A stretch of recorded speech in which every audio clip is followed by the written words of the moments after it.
safe, and we are still committed to growing greener.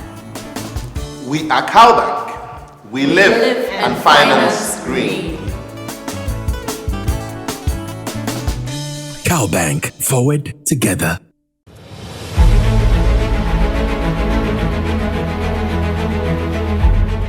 Climate change affects every aspect of our life.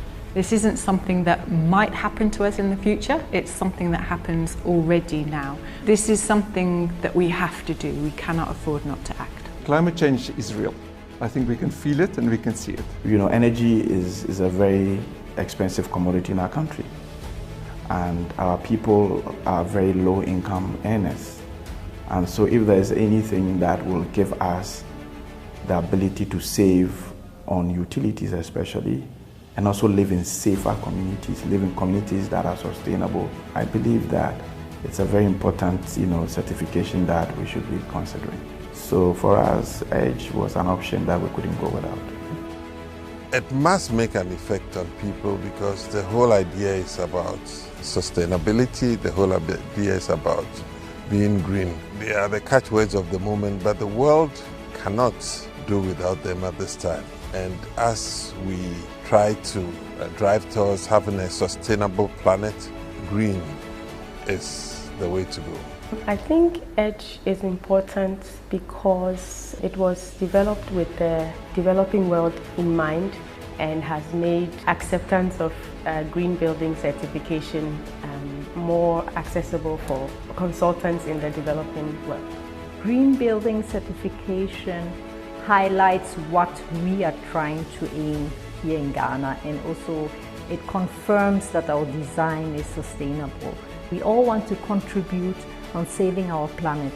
So the minimum we could do is to look into the EDGE and make sure your building is sustainable. The good thing about the EDGE certification is now becoming wider and wider accepted as a standard. If our buildings have the EDGE certification, everybody knows it's reaching a certain standard.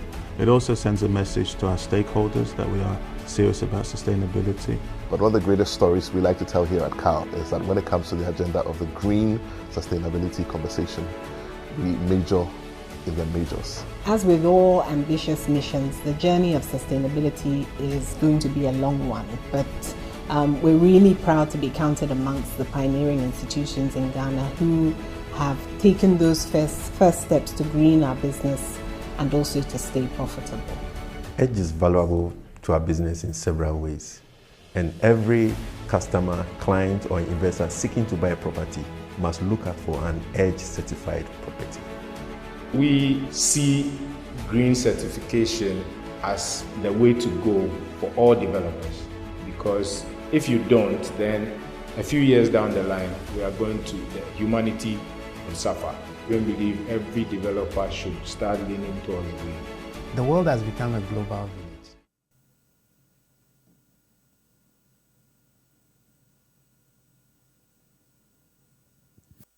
Right. Good morning to all of us and a very warm welcome to you and to everyone else who has joined us here at the 14th edition of our CalBank webinar conversations. Today, in collaboration with the United Kingdom Ghana Chamber of Commerce, the UKGCC for short, we talk about green financing in what we refer to as a hybrid event. This event is both available in person and also available on digital media, or what we now refer to as social media. We're coming to you live from the CalBank head office here at Ridge, number 23 Independent Avenue. And we're coming to you live on digital media via Zoom, Facebook, Twitter, YouTube, Instagram, and also these days on TikTok. This morning's conversation will be on the main thematic area of green financing and its impact in addressing the concern of environmental challenges, and again, its ability or potential to create growth which is sustainable, effective, and self-perpetuating. This morning's conversation will also seek to highlight the role of the financial sector, and by extension, banks, in supporting the transition to a low or zero carbon emitting economy, looking at the opportunities for business to access green funding. According to a recent release dated January 10th, 2023, by the Oxford Economics Online Journal, and I quote, "As each year passes on, the climate emergency facing the planet becomes ever more so alarming. But this trajectory, however, is also increasingly being met by the rapid emergence of new technologies, policy, and expertise, which are focused on tackling the problem and reducing the damage caused to our world and its natural resource by the increased carbon footprint, among others. At the last COP conference in Egypt, COP27, the governor of Tokyo, Yuriko Koike, stressed that tangible and intangible strategic steps and actions needed to be taken in order to achieve the net zero emissions target by 2050. In the delivery of his speech, the former Vice President of the United States of America and also chairman of the Climate Reality Project at the United Nations, Al Gore, lamented that as nations and as countries and as businesses, what we have is a credibility problem. The political will, the will to do the right thing, even if our motivation is survival. Across the business terrain today, the narrative is changing to significantly include active conversations on green practices and how we can make our planet better by reducing our carbon footprint. The major activity in the world today is trade, among others, and therefore we find it deeply embedded in the daily habits of trade and industry, our requirements for best practice, which have been prerequisite to receiving financial support at certain levels, all with the aim to improve our behavioral pattern in the direction of improving our climate and therefore saving our planet. Oftentimes the questions are asked, what is the green economy? How large is it? How will it grow? And how can it be developed in such a way that drives prosperity and inclusiveness as well as environmental sustainability? Well, these are the questions that a group of economists from the Oxford Economic Advisory have spent the last 12 months trying to find answers to. And these are some of the questions to which hopefully our engagement here today will seek or attempt to answer with the aim of providing perspective and the right context for our conversation today. The global objective here in all of these conversations is to take the global economy on an environmentally sustainable track. The estimation is to achieve a net zero emissions environment by the year 2050, and through this agenda also create industries worth $10.3 trillion to the global economy in here. The conversation on green financing is one that looks essentially at the investment decisions which put into consideration the environmental, social, and governance factors and economic activity or projects. We cannot talk about green financing and saving the planet through responsible behavior without talking about the Sustainable Development Goals. These SDGs are grouped around 5 major thematic areas, and these are people, planet, prosperity, and partnerships. Bringing these 5 major thematic areas home to the conversation on sustainability, it is crucial that harmony is achieved between the 3 core elements, that's growth, social inclusion, and environmental protection. In Ghana today, the fight for climate change and responsible climate behavior is not without widespread debate, as is the case in many other countries. Access to green financing needs to increase so that people can have more access to funding to build more businesses and create jobs and also improve the general life conditions. It is my fervent hope that in today's conversations, a better understanding will be achieved. For it is in this understanding and the understanding of the roles that we each play in the entire value chain of this green conversation that we will all play our roles and make the world a better place to live, a better place to do business, and a better place for generations yet unborn. These comments set the tone for our conversation this morning on green financing and why it's so important. Earlier on, before we started, we were talking in the waiting room about the fact that our greatest motivation beyond everything else and beyond how we live our lives and infusing some of these prerequisites is the fact that we need to survive. We're destroying the planet that we live on, but it would appear that that's not enough motivation, and therefore there's been the need across the world to begin to look at the way we do things, which is the way we do business, and try and bring some of those prerequisites there. And so we ask that our businesses today, towing the line of green financing and the green conversation for the right reason. Whether or not it is, we will find out in this morning's conversation. Continuing with the program this morning, we will take some opening remarks from the Group Head of Consumer and Retail Banking here at CalBank, Mr. Peter Fojo. Let's welcome Peter.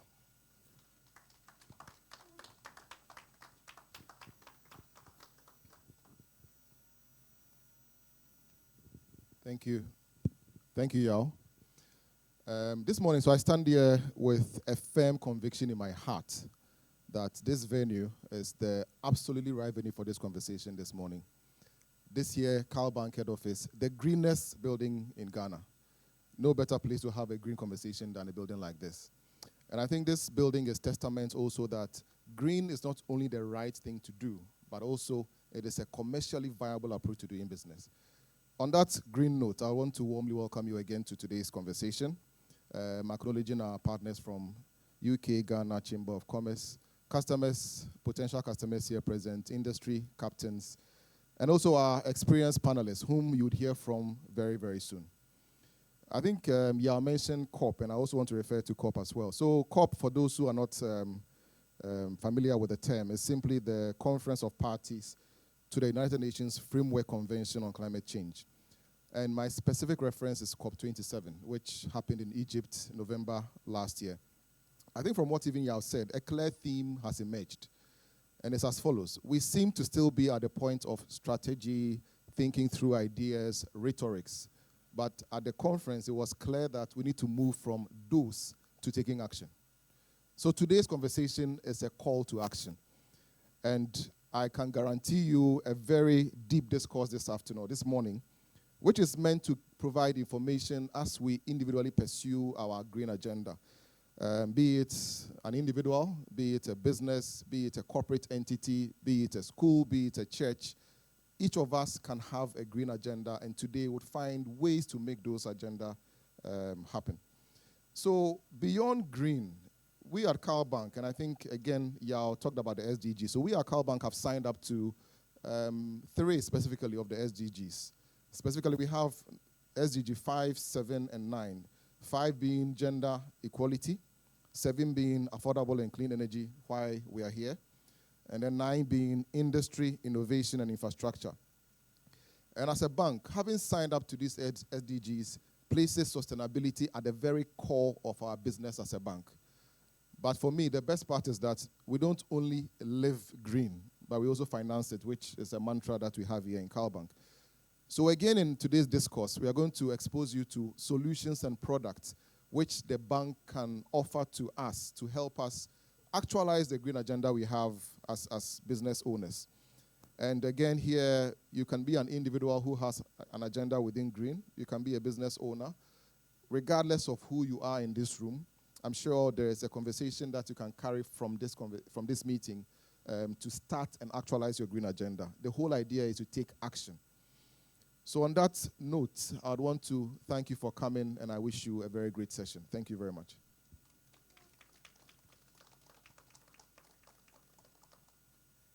I hand over back to Yao.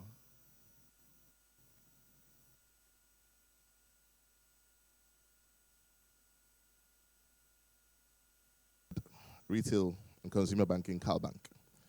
Like Peter said, the theme has been set for this morning's conversation. Another good morning to those of us who are joining us online. If you've just joined us, we're talking about green financing here in this conversation this morning. We will now also take, when I started, I mentioned that we're doing this in conjunction with the UKGCC. It's a collaboration, and we're working together to make sure that enough awareness about this whole conversation is created. And therefore, the UKGCC are here this morning, represented by their CEO and a whole team. And at this point, I'll call on the CEO of the UKGCC to give us a few remarks. Let's welcome to the podium Ajoba Chiama, CEO of the UKGCC. Thank you very much, Yao. Good morning, ladies and gentlemen. I am delighted to be here today to speak on behalf of my chamber, the UK Ghana Chamber of Commerce. And I'm looking forward to what promises to be a very illuminating conversation about what green finance is, why business is needed, how businesses can access it. As we heard Peter say, CalBank offers it. And most importantly, we're going to be hearing from one of our valued member companies, Aqua Africa, on how they've utilized green financing in their business. Now, the UK Ghana Chamber of Commerce, as the name suggests, exists to promote and grow trade between the UK and Ghana. And we do this via the 3 main pillars of networking, advocacy, and trade services. So today's event sort of checks the box for all those three pillars. And as part of our advocacy work and our strategy to drive collaborative partnerships on thought leadership, while reinforcing our green credentials, we thought that this is a great way to do that. We are all aware that Ghana has enormous potential for green finance in the circular economy and in areas such as renewable energy, which we've already had quite a bit of success at. The United Kingdom, on the other hand, is a global leader in green finance, with a robust market for green financial instruments as green bonds, green loans, and green insurance. The UK government has also committed to achieving net zero emissions by 2050, and this has resulted in significant investments in renewable energy, energy efficiency, and other green projects. So, of course, we see a great opportunity for Ghana and the UK to work together to promote global efforts towards addressing climate change. And together, we can demonstrate our commitment to sustainability and inspire other countries in the world to also take action. And having said this, it goes to show that there are many opportunities for collaboration between Ghana and the UK on green finance. We can learn from the UK's experience, and there are also opportunities to take advantage of green finance opportunities in the UK. We can support this at the UK Ghana Chamber of Commerce because we work closely with the UK's Department for Trade and Industry at the British High Commission, as well as the climate change team in the Foreign Commonwealth and Development Office at the British High Commission. And I would like to end by saying that, thank you very much to CalBank, also a valued member of our chamber. And we appreciate the fact that they've kept faith with us and have always collaborated with us on the subject of building sustainable businesses for our benefit today and for future generations. Thank you very much.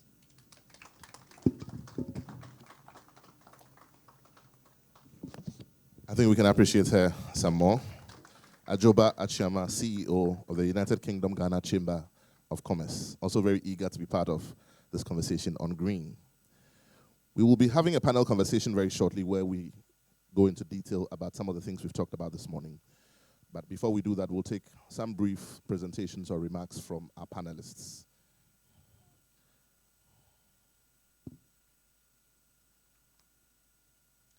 I'll be introducing our first panelist for this morning's conversation. Our first panelist is a Ghanaian national and holds both an MPhil and BSc degree in botany from the University of Ghana, with specialization in plant ecology and conservation. He's also a certified ISO 14001 lead implementer. Prior to joining the World Bank, he was an environmental management specialist on the bank-funded development finance project, GDFP, where he supported the establishment and initiated the implementation of an environmental and social management system, ESMS, for the recently launched Development Bank Ghana. He also worked as an environmental and social risk officer here at CalBank from June 2018 to January 2021, and was the bank's ESMS lead, providing guidance for staff in completing the sustainability training and the e-learning programs and managing environmental and social performance. He brings to this position more than 15 years of combined experience in ecological studies, as well as environmental and social risk management. He has substantial experience in conducting environmental and social impact assessments, preparing policy framework and management plans, as well as undertaking compliance monitoring for major infrastructural projects for government and private sectors in line with the national regulations and with international regulations. He's done some work for the IFC, the World Bank, the AFDB, the DBSA, and many more. My first guest for this morning's conversation to share his brief remarks with us is in the person of Mr. Kobina Otu Okai. Let's welcome to give a few brief remarks before we start the panel conversation. Thank you, Al. So, good morning to you all. Those of you who are here in person that I can see and happy to see, and of course, the many others who have joined online. It's good that we're having this discussion. So, I know we have a lot of qualified panelists around here, so I probably would take it from my area of expertise, which is why green finance is important. What is it that is, necessitating this whole discussion? Why have we had to, do a whole creation of a nice term called green finance? Now, it is true that if you look around, you would see that we are going through some changes. The world that we used to know is no more what we now see. We are seeing a lot of flooding incidents in parts of Accra that we never have seen. Government will tell you that they have had support of DPs to expand on our drainage systems and all of that. We've actually seen works happen on our drainages. But the truth of the matter is that we do know that one of the consequences of climate change has to do with the intensity, the frequency, the duration of events. So what is going to happen is that we would continue expanding our drains and doing all that we can do, but the challenge is that climate change is happening. Climate change is real. And I'm here to assure you that we are actually going through some climate change episodes. And that's why it's important that we all become a part of the solution. So how can we contribute to behavioral changes? How can we provide the financing for providing some of these mitigation and adaptation measures? So just look back to some of the stories you may have heard in recent past. You look at our coastal areas, you go to places like Adan, and you would realize that communities on the coast are being lost to rising tides and flooding incidents. You go to the north, and now we can't even produce our own tomatoes. We would have to go to Burkina Faso as we speak. Our market women can't get the kinds of quantities that they get from Burkina Faso because of the conflict issues that they have. And so it's a big problem. It's affecting every sphere of our lives. It's affecting our economy. It's affecting our health. It's affecting everything that you can possibly imagine. So why does green finance for me become important? So green is green, as we all know. So just to share some thoughts, any financing that we're already doing, whether it's a debt financing, whether it's an equity financing, whether some de-risking instrument, whether it's a guarantee or anything, all the things that you already know already as a bank or a financial institution, because I won't believe that most of those listening to us this morning are from the financial sector, clients who also assess financial instruments. So what we are here to talk to is nothing new from what you already know. However, the purpose of that facility that you usually would go for is what we want to green, so that we can call it green finance. So basically, any financing that you do with a green purpose, and by that we're looking at the things that I've spoken about. Climate change is an issue of carbon, is a problem of carbon.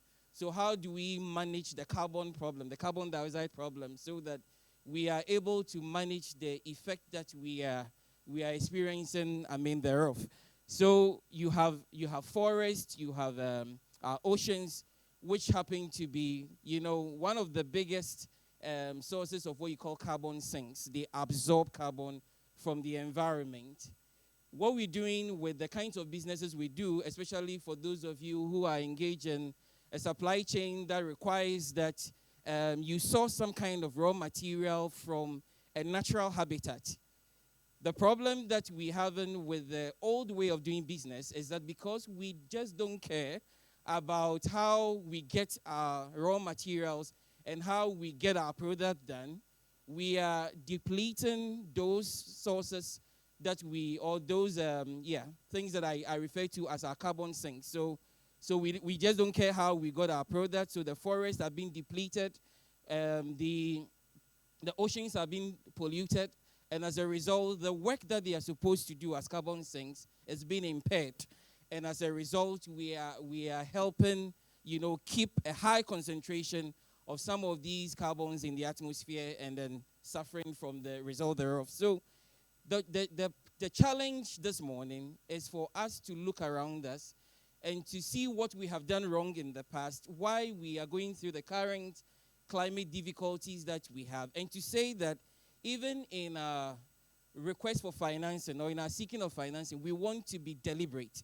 We want to be strategic. We want to use those same financing instruments but give them a green purpose, so that in doing this, there is an integrated way of going about business and still solving some of these problems without, contributing to a deterioration of what we're already going through. So basically, that's what I would talk about when it comes to green finance. And so, on the world stage, I would talk about the Forest Carbon Partnership framework that exists to provide financing for some of these things. And there's a global partnership that's supposed to contribute to the reduction of emissions from forest degradation and deforestation. There are other examples that I'm sure we would have opportunities to go into once we start with the discussions. But what I would say is that at the government level, the World Bank, which I work for, has provided some support and continues to provide support. So there's the Ghana Landscape Restoration Small-Scale Mining Project, where we are identifying mined-out sites. By mined-out sites, we mean sites that are totally mined out, because if they are not totally mined out, you go and invest in rehabilitating these sites, and the people will go back because they know they are not totally mined out. So that's the criteria we use for this project that we are financing. It involves about $87.8 million US dollars. We also have the Ghana Emissions Reduction Program, which is a $50 million project, which is also supposed to lead to emissions reduction. And I can announce, actually, I'm sure some of you may have heard, just before COP27 last year in Egypt, that Ghana actually benefited from some carbon payments. And this is aside Mozambique. So we are the only other African country to have actually benefited from these carbon payments. What did we do? So we provided some support to the Cocoa Board, to the Forestry Commission, the National Red Plus Secretariat at the Forestry Commission. What they did was to empower farmers within our hotspot intervention areas, what we call HIAs. So these are where you have a number of protected reserves. And what they did was to make sure that they're able to go about their cocoa farming and still be able to enhance biodiversity. So now the farmers have that understanding that you can actually promote biodiversity and still be able to be productive even in your cocoa in your cocoa activities. So that is also being done. Ghana got some $5 million US dollars as payment for what we did in 2019. The current monitoring is also going on. There's usually a third-party monitoring. Some verification has to be done, and we need to be able to indeed, quantify and verify that indeed we have been able to increase, our carbon stocks. And then there's the FIP, the Forest Investment Project, also a 50 million project that's also into land restoration. So at this point, I would want to say thank you.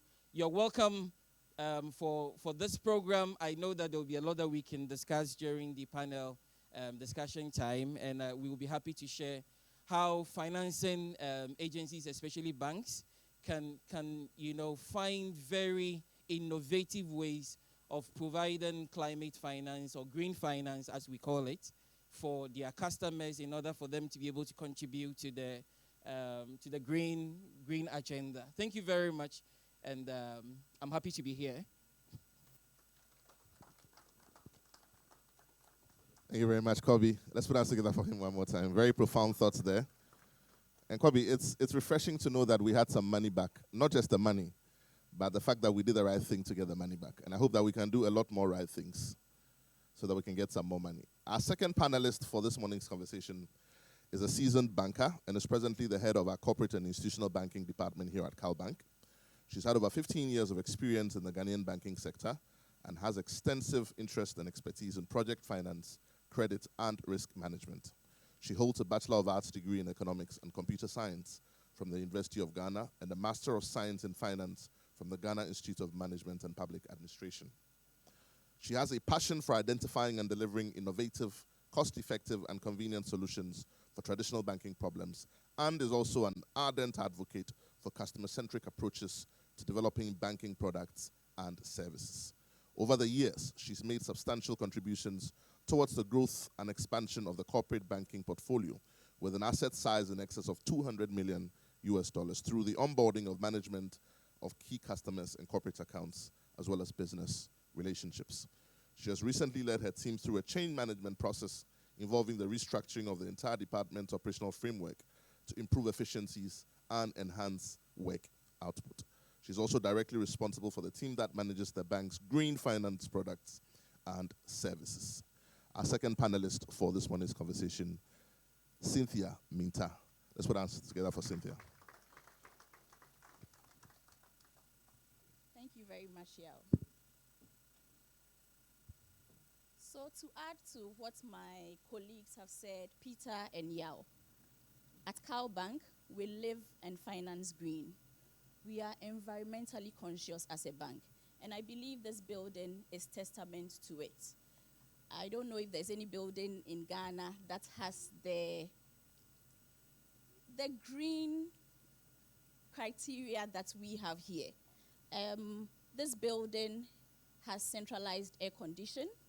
We have motion-censored LED lights. We have water management system. There's a building management system in place. You will not find us using plastic cups in CalBank.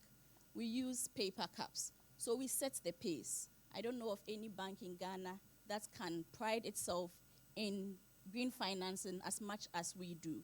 So just to add to what has been said, we have a team of experts who have a wealth of experience in green finance. It cuts across manufacturing, hospitality, agribusiness, oil and gas, you name it.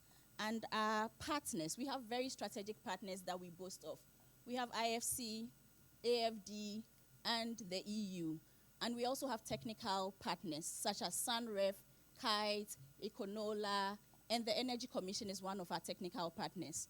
So just to give you an insight into what we will be discussing, what we have done as a bank is to come up with green finance projects and products, that are extremely affordable. We offer competitive rates. We are flexible as far as the tenor is concerned. The lowest tenor we have is 3 years. We have between 3 years and 5 years. So for energy efficiency, we will do about 3 years. For renewable energy, we will do 5 years. And also, the sweetener in here is that there is a grant of up to 10% of the loan amount that is offered by EU. So upon completion of the project, we would give you a grant of 10%, which reduces the principal amount and therefore lessens the burden on the borrower.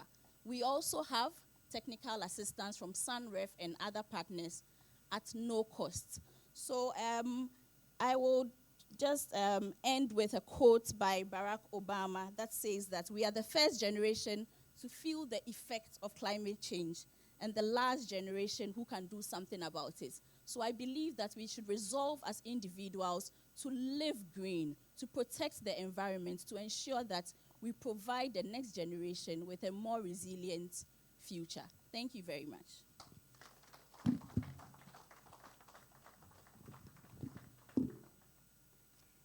Let's put us together one more time for Cynthia.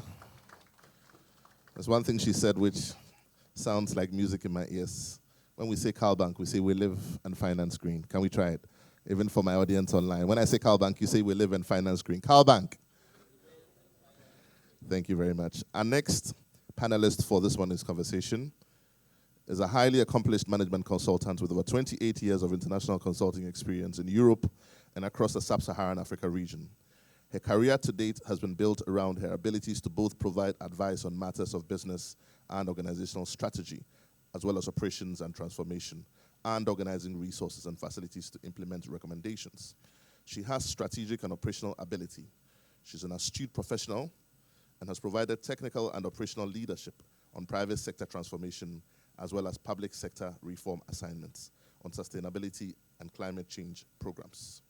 She has deep knowledge of matters pertinent to business organizational strategy and operations and climate action, and has also worked on some government initiatives and business sectors. Our third panelist for this morning's conversation is in the person of Madame Ruka Sanusi of the GCIC. Let's put our hands together for her.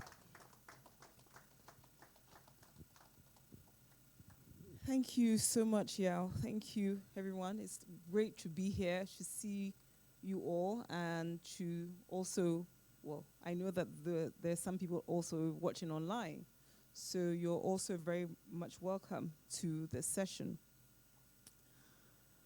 What I'm going to say here is very brief, and I'm going to speak from the perspective of the constituents that I serve, which is not the political constituents, which is the small and growing business sector, and particularly climate entrepreneurs within the professional small and growing business sector. Ghana's GDP is comprised largely of enterprises in the small and growing business sector. Within that, you have the formalized business sector and the informal sector. Everything I say today is going to be really around the professional and the formalized small and growing business sector. So this is a class of people that are the majority employers in Ghana and the ones that are contributing the most to Ghana's GDP. Now, all over the world, everybody's talking about climate change. Not because it's a fad, but because we're seeing the effects of global warming. And the business sector is a major contributor to global warming. It therefore becomes very important for that sector to transition to low carbon pathways, to look at how they're going to transform their manufacturing processes, their strategies, their operations, so that it's low carbon and it's not causing a huge carbon footprint, right? And not emitting a lot of greenhouse gases. So it would make a lot of sense, at the very least, if that section of the economy that is the most active was supported in transitioning how they operate their businesses, how they run their business, how they manufacture, so that their carbon footprint is lower. Now, we're here to talk about green financing. So I'm going to home in on that just over the next 60 seconds, 120 seconds. To transition to low carbon pathways costs money.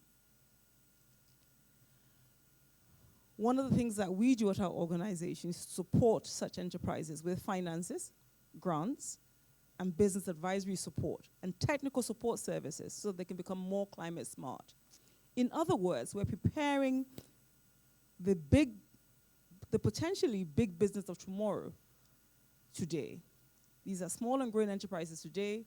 They're climate entrepreneurs, or they want to become climate entrepreneurs, so that when tomorrow comes, right, when they are the Nestle's of tomorrow, when they are the Total Energies of tomorrow, when they are the BPs of tomorrow, right, they're doing so responsibly. But financing is always a problem. And that's why you find that organizations such as myself, such as our own, are supported with a whole range of finances from third parties, bilaterals or our partners, to provide grant support to such organizations. But the fact of the matter is, our work as an incubator has to stop at some stage.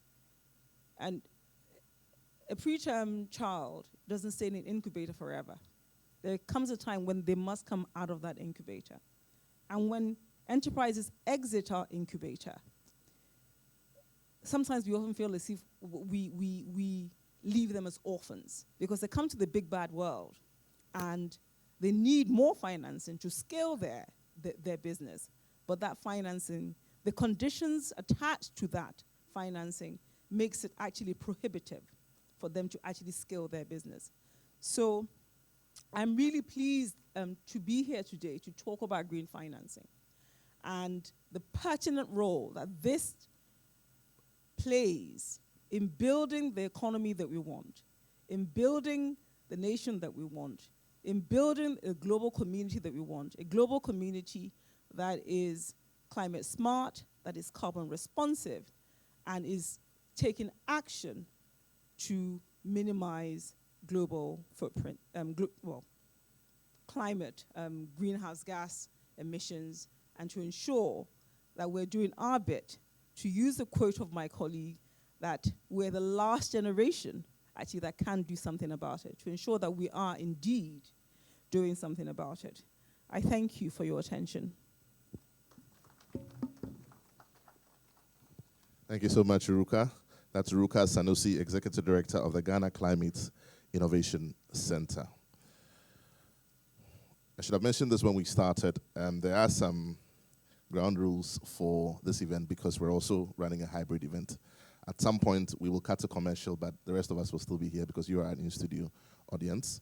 But before we do that, let me introduce our fourth panelist for today's conversation. He joins us online, and he's the founder of Aqua Africa, which started in the late 2013 after he'd worked in Africa for 3 years as a commercial advisor to one of Ghana's leading businessmen, investing into agricultural sector. He was also instrumental in opening new markets and distribution channels for agribusiness, as well as streamlining the logistical supply chain. He carried out his role concurrently while undertaking an open university course in environmental science, where he had special interest in sustainable development in Africa and implementing commercial ventures which create sustainable legacies. His background had previously been in construction and real estate development, where until the downturn in the property market, he was managing director of Urban Life Development, a London-based company that undertook JV projects in conjunction with ING Investec, Savills, and Sabre. His total development project value was in excess of £100 million. He's worked on the African continent for over a decade and has gained valuable insight on how to operate in Africa. He's also worked as a commercial advisor here in Ghana for many businesses. Our fourth panelist for today's conversation, and he joins us online to give us his brief comments, is in the person of Philip Foster. He's the CEO of Aqua Africa. Good morning, Philip. Are you able to hear me, Philip? Yes, can you hear me? All right, please go ahead and give us your opening remarks. Well, first of all, thank you for having the opportunity to speak to you all today, and good morning to everyone. I find so far the speakers and the approach enlightening, and I'm very grateful to be part of what we're doing. There is a lot of talk about green, but it's understanding what actually green means and how does it impact us. How does it work as individuals? How does it work commercially, and how can we all jointly link this together to make it a better place for all of us? And as you rightly said, we need to action, and that action needs to accelerate that now. And it's really interesting from my perspective, because I'm a man on the ground. We have a social impact investment finance company. We didn't start off like that. We started off by delivering water projects, and actually we turned out understanding you need to get the finance right to enable the impact to happen. And I'll quote a book of mine I read a while ago. When somebody was in Newbury in the UK, there's a motorway going through it. We had a great guy called Stompy. He used to chain himself to a tree, and as he trained himself to a tree, it was great. Save the tree, stop one bulldozer. But actually, the most important thing, a man in a city, a man behind a bank can save a forest with one pen. And I thought that's the way we need to look at this. There are, when I did my open degree course, there are 3 things that came out that really impacted me. It was 10 years ago, was energy, water, food will be the 3 biggest markets that are going to affect us in the next 10 years. And that was virtually 10 years ago, and I've not been proven wrong since. but it creates opportunity. But there's still a non-understanding of what is green and how can it be financed, because it's the money is there, and I'm really happy to hear about CalBank, and I'll be pleased to say we have a company in Ghana called Trashy Bags that upcycles plastic waste into school bags, into shopping bags. We have a green hub down in Lamoni, and I'm going to move my bank account over to Cal. So I'm very, very impressed about what they're doing. Philip, I think you should hold on for us to put our hands together for you. And maybe you should say that again, Philip. Did you say you were going to move all your accounts to CalBank? Not all my accounts. I said my trashy bag account to CalBank. Yeah.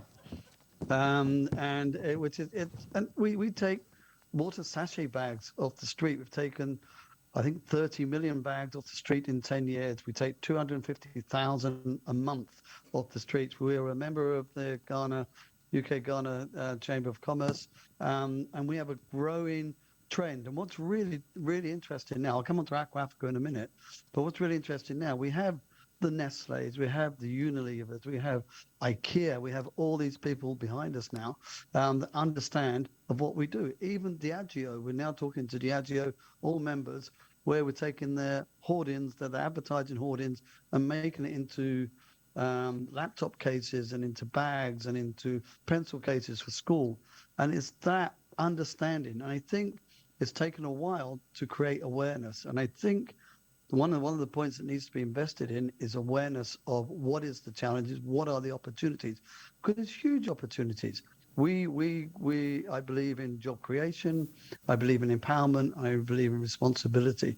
And our little trashy bags business, now we employ 65 people, I think. We have apprenticeship schemes. We're delivering 20,000 school bags to school children right now. We have turtle sanctuaries. All of this adds to the value. And I think that awareness program is very, very important. And if you create those awareness programs, people like Cal will sit behind it and help support it. And there are World Banks. I'm good to see the World Bank there in the environment. And actually, there should be some grants available for small and medium enterprises. And I'm very pleased to hear of the Climate Innovation Ghana business and their thoughts around that as well. I think this is a great opportunity. The government talks about small, medium enterprises, and it's a great opportunity if you can see the value in green and the value in waste. And that's what we're trying to do. And that has to start right at the beginning. So delivering school bags to school children from the age of 5 onwards embeds future thinking about green and about plastic waste and upcycling. There is no doubt there is finance available. One of the problems on Aqua Africa's side is it's getting access to that finance, and then the compliance around that is pretty critical and takes a lot of investment. But there's a good way that we can look at maybe mentoring and partnering with small businesses to develop. It's the small businesses that are going to grow and grow and grow as we take more and more responsibility in understanding what our planet, the value of our planet is, etc. And I'm going to give you an indicator on a project we're doing in Ghana right now on a bilateral agreement between the UK government and the Ghana government in delivering water to rural areas. And we're doing 225,000 people out of water poverty. And we are the first green accredited bilateral loan from the UK government to Africa, not to Ghana, to Africa, and also by HSBC to Africa. This means that Ghana is a pioneer and leader in understanding green, and also pioneer and leader in wanting to actually do something in the green market. Our loan facility was 30-odd million euros, so it's quite substantial. But why does it become green, and what can it do? And I'm going to give you an example how green works. So we normally go into a rural community working with the Ministry of Sanitation and Water Resources, who are excellent and working as a great, great partner with us. There's a borehole that's probably broken. We'll fix the borehole. We then pump water from the borehole into a tank, put it through a nanofiltration system, and clean water comes out. That's all done by using a solar panel. Now, and within that solar panel, we have a data collection and a fobs. It's all prepaid. Touch your fob on the prepaid meter, water comes out. But when that water comes out, it releases more than just water. It releases data. Data. It's very important to understand how water is supplied. It also releases what I call is a carbon credit, because there's a thing called water benefit certificates, and the only reason you get the water can come out is because you've got off-grid solar. That off-grid solar enables you to capture carbon credits. All those credits go back to the community, and that creates a green understanding, a green responsibility within a community. And then if you expand the solar panels by 15%, you can sell electricity very cheaply in the community. And by having a linked network of these kiosks, you can create a network for internet, which means you get people like MTM want to come on board so you can get access to that internet. So from a drop of water, you have 4 or 5 revenue opportunities that all sit around green. And that really gives an indication of what can be done. And I think right now, I do believe Ghana is a pioneer and leader. We've got some small challenges, of course, at the moment, but actually the small, medium enterprise, getting awareness, get them to understand the value of waste, the value of green, and enable them and training to understand how you can capture that finance is where the opportunity lies. And I'm happy to show and admit that we are going to become a client of Cal to prove what I've just said, to prove that we are the company that can make a difference. And if we can make a difference and make awareness to everyone else, those people around us can also make a difference as well. So I hope that makes sense, and I really appreciate, and I am very pleased to be on this call. So thank you very much. Thank you very much. That's Philip Foster, CEO of Aqua Africa. We will be getting into the panel discussion in earnest very shortly, but before we do that, we take a quick commercial break. When we come back, we start the panel conversations. Welcome back. For those of us who are joining us online, if you've just tuned in, then this is the 14th edition of the CalBank webinar series on the subject of the green conversation for sustainable development and growth. Today we're talking about green financing. We're going to start our panel discussion in earnest, and our panel today comprises people from different parts of the economy. We have representatives from the World Bank. We've earlier on introduced him, Kobi Otu-Okan, who's an environmental specialist with the World Bank. Kobi, thank you so much for taking the time out to join us this morning. We've also had representation here from the banking sector. Cynthia Minta, who's the head of corporate and institutional banking here at CalBank. Thank you so much, Cynthia, for joining us this morning. We also have a representative here on the panel this morning from the Ghana Climate Innovation Center. Ghana Climate Innovation Center in the person of Ruka Sanusi, who's also the executive director at the center. Ruka, thank you so much for joining us. And of course, our final panelist for this morning's conversation, we have the CEO of Aqua Africa, Philip Foster, who joins us online. Thank you so much, Philip, for joining this conversation. Just testing if you can still hear me, Philip. I'm sure that he can. Right. So let's get straight into it. For the last couple of minutes, we've been talking about green financing. We've tried to explain what it means and what it stands for. And I know that prior to coming in here this morning, we had a rather hearty and warm conversation regarding how we think that we can all become better for it, and how the greatest motivator doesn't seem to be motivating all of us, which is the fact that we're destroying our planet, and therefore we need to survive. You thought that the greatest human instinct is survival, but for some reason, we all think that it's the other person's problem and not ours. It's the person behind the mirror. And so it's become important across the business terrain today to factor in the green conversation into the things we do. Human beings are creatures of habit. And so one of the biggest things that we do is that we trade. We move about. We don't sit in one place. We get up in the morning and we move about. And so now the narrative is saying that for you to be able to do the things you do on a daily basis the way you want to do it, now we're going to ask you to do certain things which will support the green conversation. I know you shared your introductory comments already, but just for those of us who are business owners who are listening today, I have a tall list of acknowledgements I will do at some point in the program. But for those of us who are in here with us in person, and those who are joining us as business owners also, they say to you that, listen, we hear the talk about green financing, we hear the talk about sustainability, we hear the talk about the SDGs, we hear all the talks about doing things properly. But there's a big disconnect between what we hear and what we have to do. And even at the very high corporate level today, most people would agree when we talked about it that we're doing the right things on the green agenda because it's got to be done. Otherwise, we don't get to continue with our way of life. And so we're doing it out of compulsion rather than out of an understanding and the need to do it. How do we create the connect, if you will, for a business owner today who says, listen, I've come to understand that I need to be a bit more responsible in giving back to my community, in saving the world that I work in. I'm a manufacturer. I'm, let's say, a goods person. I'm a transporter. I work in health sector. I do XYZ. But I want to start being part of this green conversation properly because I understand it. How do we create that connect, if you will? Maybe Ruka, I see you nodding very strongly. Do you want to start for us? Yes, please. I really like the premise of your question, because you're alluding to the reality and the fact that, what we have in climate change is an opportunity to do different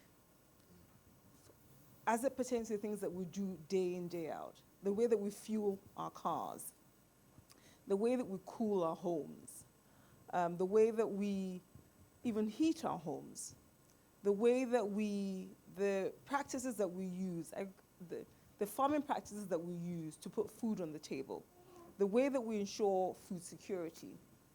Now, in the past, and even to a large extent, even still currently, all of these were continue to add to our carbon footprint and emit greenhouse gases. So even in the world proffering for a new way of doing, a new way of thinking, yes, it's a survival thing. But we mustn't forget, Yao, that in of itself offers opportunities and business opportunities at that, commercial opportunities. Hence why their financing becomes even all the more important, right? Forgive me, but let's just use a very crude example, right? In issues in terms of survival. There's something happening in Sudan right now, something not so pleasant. And some governments are evacuating their people out of there, right? A lot of what the governments are doing, they're using third parties to do it, to evacuate people, right? There's a disaster and there are opportunities, right? Some of which are commercial. It's the same thing with climate change. Yes, it is a survival thing, but we must do it. And the thing is, are we just going to say we have a disaster, we have a climate emergency, but we're a poor economy, we're resource constrained, we have financial constraints, and we can't afford to help our people, so we need help from our bilateral partners, etc. Or are we going to say, okay, well, we need to climate adapt, we need to climate mitigate, there are business opportunities, these presenting of themselves, business opportunities, and we're going to work in partnership with a whole range of people, institutions, governments, private sector enterprises, investors, private equity firms, venture capitalists, banks, and come together and offer incentives, more incentives for businesses to actually climate adapt. So, yeah, it is a survival thing. We are doing it because we need to survive. Our planet is hurting, but as our planet is hurting, it's also hurting us. We're suffering so many things as a result of that. Higher prices, just one thing, just because of what's happening with global supply chain. We can redress that by creating business opportunities that will also address this survival issue. I know when we were talking earlier, Kobe, you made some very spirited comments. I'll come to you shortly, but let me take this one from Philip. Philip, same question on the back of what Ruka has just shared with us. I'm listening to us this morning. I'm listening to the conversation. I'm an SME. Let's say I import X products, and I sell it in the country and all of that. Why should I care about green financing? How does it affect me? Is it not very far removed from me? How does it affect me? I take it you can hear me okay. It's interesting, Ruka, I think your points are very well made, and I would support those. It's change, and change happens slowly. No one really wants to change, and I like the word adapt. We need to adapt. We don't need to change. We need to adapt. And there's a process of that adapting, and it's that transition and how long that transition stage is. And along that transitional stage, you need to motivate that to work better, and you motivate that by the creation of jobs. You make it commercial. It needs to be commercial to people to take climate change seriously. People aren't going to change the way they drive their trucks if there's no incentive to do so. Exactly. People aren't going to take away work using the wrong pesticides or fertilizers if there's no incentive. There's an element of incentivization needs to be done, but also that incentivization become a responsibility, as we're doing with our water projects, in the community. And actually, when they can see the difference. Now, what's really interesting, and from our side, we put one of our water kiosks and the water tanks into a village. The the community engagement was the hardest thing to get people to buy into change, into that transition. However, soon as we did it, soon as we had the first one in place, and people were queuing up for water and getting clean water for less than a half a peso a litre, and it's all financed in the correct way, everybody wants it. And that really accelerated. So we went from one site, it took a long time to get that site to community engagement, to all the other communities accepting it. And the problem is what we can't do now is keep up with the demand. So it's a very interesting way. You have to change. You need to manage that change, and that change can be managed if you do it on small, medium enterprises, given that empowerment to communities, given that empowerment to people, and show that that business is there. As an example, right now, if you go around Accra, I'm in Guinea, by the way, so that's why I'm online. If you go around Accra right now, look at how many sachet water bags you see on the streets. Not many, because there's a value. How many plastic bottles you see on the street? Not many. There's a value, and that's the change. If you want to see real change now, generally on the streets around Accra and around Cantonments or wherever you want to be in the Ridge area, you don't see plastic on the streets anymore because it has a value. That's the first steps to change. And I think you need to commercialize and understand that waste has a value, green has a value, and how to unlock that through small and medium enterprises. That feeds back into community. People make money. People can afford to eat. Everything feels much better. And then you want to incentivize it even further and further and further. And I think universities, education is the key point of how that change and that adaptation actually happens as well. But I see as an immense opportunity, it's identifying how long that change is going to take, and we need to accelerate and we need to motivate that change.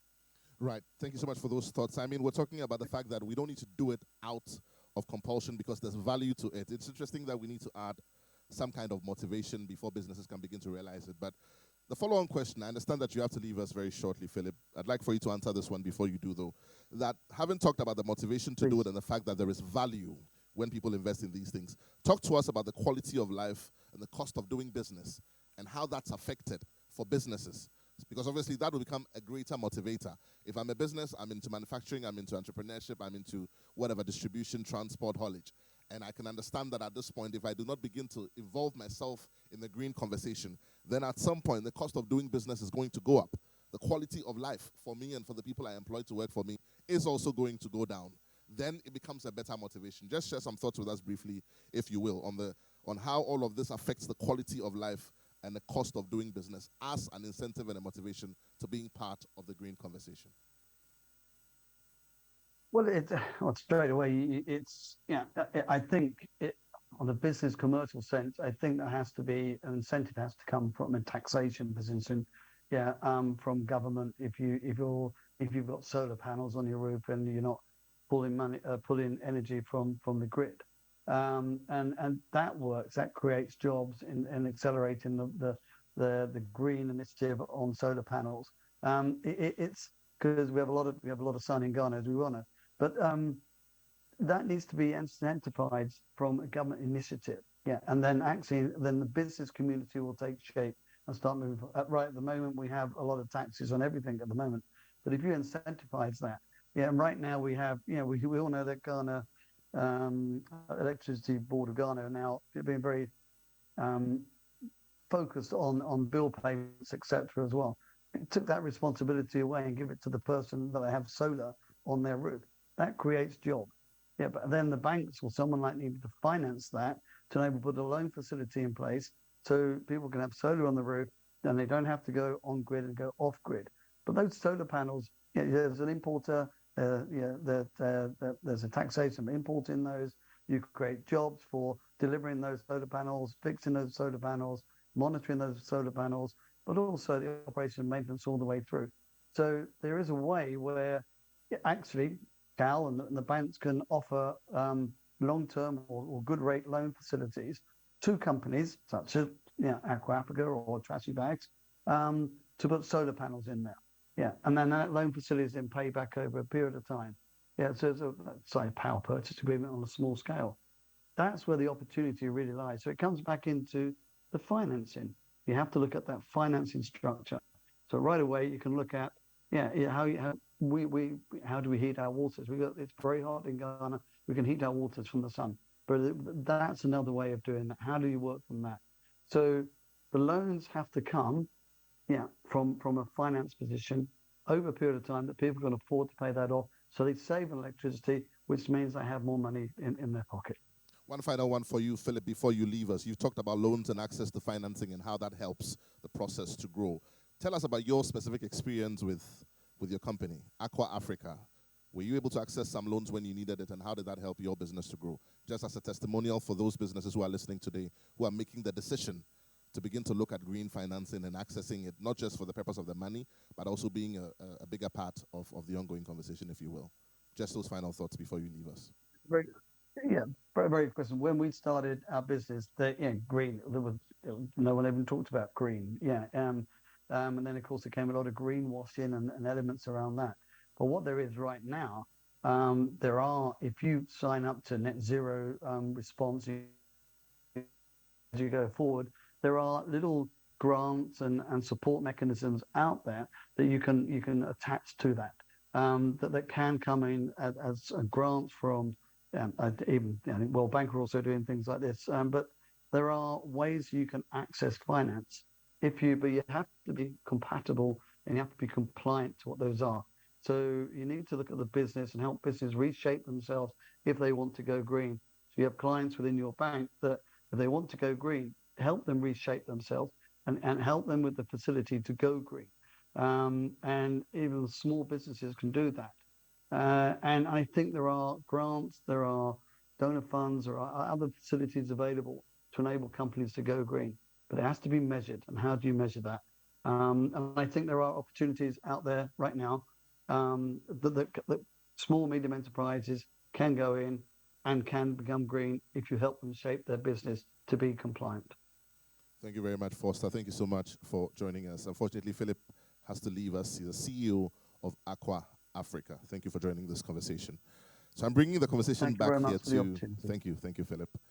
To my in-studio audience, we're still talking about introducing the conversation and making a connect between why it's so important. Ruka, you have shared some thoughts. Kobi, let me come to you very briefly. We're talking about the quality of life and the cost of business and the impact on the economy and how it affects the very environment in which we exist to do our businesses. We're still trying to establish the connect for businesses to say, listen, I'm going to be part of this, not only because I can access the funds, but because it affects my very existence. Let's just share some few thoughts on that, if you will. Thank you, Yao. So I really couldn't wait to share my thoughts on this. Because I always say, because I think that disconnect is a problem. It's a big problem, and that's how come we probably not getting the traction that we require for green finance to thrive, right? So I always am grateful for the opportunity I had here at CalBank, my very first private sector experience. And I'll tell you why I'm always happy for that experience, because a bit of green finance, built on what you call ESR, environmental social risk management. And so your typical bank or typical financial institution would want to manage risks. And so in most of the discussions, it centers around environmental social risk management. You're identifying the risks associated with a proposal and trying to mitigate them. so that they don't, become a problem. But the challenge has been that in this whole discussion of risks, there are also opportunities. And we usually don't pay attention to the opportunities.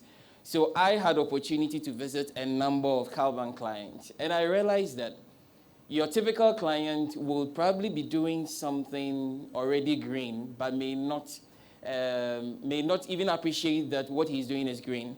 So this is how I went about it, and this was the experience. Because you want to do an environmental and social due diligence, they are worried that this is another level of frustration. The bank will ask for this, they will ask for that. They ask for all their financials, they will do all the appraisals, and you now want to do an environmental and social assessment on a client. So this is what I noticed. You go to a client that probably has a business that is energy intensive. So what are the opportunities there? Your normal or average client will probably be looking at making savings in terms of money. So in a way, he has some kind of system that checks how much consumption he does in a month or in a year. All the idea behind that is that he wants to save some money. So this is where I would then approach such a client and tell him that yes, that same process is really what I would also be interested in if I want to look at your energy savings. Because for you to be able to determine really how much you are spending in that sector or in that area, you also would want to be monitoring. So in monitoring, don't just look at how much you are spending, look at the absolute consumption figures. Now try and build a record or a register of your consumption over time. Try and see where you can make those technical savings. Now, when you're able to determine that probably by some change in a part of a process that, of your business process, or by some modification of an aspect of the process, you would be able to probably save about 20 to 25% of your energy consumption. That becomes green. And so a company like that can then package this kind of historical data. You then can present it to a CalBank and say that, see the kind of trend analysis I have done in terms of energy consumption, which is really one of the big areas that you will discuss when it comes to green finance. You demonstrate that this is how much you've been able to save going forward. These are the things that you think you can do to help you save more. You bring it to a CalBank that qualifies straight away for green finance. And so the disconnect becomes a problem because we always are, motivated by the financials of our operations. We tend to forget that what we do sometimes invariably also brings us some environmental savings. So you go to a food industry where water is an important, resource or raw material. They use huge volumes of water. What can we do in order to be able to make those savings so that we can sell those savings to a potential financier and be able to demonstrate to them that we are indeed conscious, we are being deliberate. This is the figures that we have had over these past years. Going forward, this is how much we think we can do to save on energy. Could it be that we want to use some motion sensor taps? I don't know. Maybe is it about metering certain aspects of the process or the business line so that you know exactly where the wastages are and you know how to save them, you know how to recycle them. So the opportunities for me exist even in businesses that we already finance. And I've always believed in greening the existing portfolio rather than going out and chasing for the nice and interesting looking initiatives. The initiatives are good. Outright energy or green initiatives are wonderful. But in order to be able to make some traction, let's start with the portfolio. What are those aspects that we can green? And what benefit can we make from greening those aspects so that it becomes, an opportunity to overcome that disconnect that, our clients may have. It's important that education comes in, we get them to appreciate the basis of what we call green. And when they appreciate it, it's easier for them to access green finance. Yeah. Wonderful thoughts there. Greening the existing portfolio. Cynthia, let me come to you very briefly. I know that here in CalBank, we have a wide portfolio of offerings for our customer base. So I'm looking at just a brief sheet of our customer base, and it spans across industry. There's insurance, there's real estate, there's manufacturing, there's procurement, there's telecoms, and all of that. I find that my final question to sort of help draw the connect is this, that there are some companies who will say, listen, I can go online and get some data about how all of this affects me and all that. But for their own personal understanding, not with specific reference to any particular industry, but if you pick any of your customers, how would they sort of draw a connect? Let's say insurance. Let's say, why should they be sustainable? Why should they be thinking about green financing? How does it help them? Okay, thank if you you, will, just some thoughts on that for me briefly. I think that's a very interesting question. And just to add to what my colleagues have said, I think green is a lifestyle. So it doesn't matter which sector you operate in. It's about our day-to-day activities. And like Hobna just said, it shouldn't be just the numerical, the financial bit of it, but what savings are you making? Are you protecting the climate in any way? It could be something as simple as segregating even the waste in your home, in your office, just to ensure that there's some form of protection for the environment. Because as we rightly said, if we don't protect the environment today, the next generation may not have any climate to live in. And so it doesn't have to necessarily be a very complicated project process, or equipment, but just the way of life. And that's why at CalBank we have set the pace. We've led by example. We have the motion censored lighting, the taps in our washrooms. So it has to be a resolve, an individual resolve to decide that I have to take a step to protect the environment. She's so right about the motion sensor lights. There's a joke we tell here in Cal that if you fall asleep at your desk, the lights will go off in your office because it responds to movement. And so if you're asleep, you wake up and the lights have gone off. I'm going to come back to you, Ruka. I know you have a few comments to make because you are with the Ghana Climate Innovation Center and you handle a lot of trainings at that level trying to create the connect. But let me take a quick comment from Ajoba Chiama, CEO of the UKGCC. What are your thoughts on creating the connect, and what has your experience been with some of the members of the chamber and their understanding or the willingness to connect between the green conversation and the day-to-day businesses, if you will? Thank you, Yao.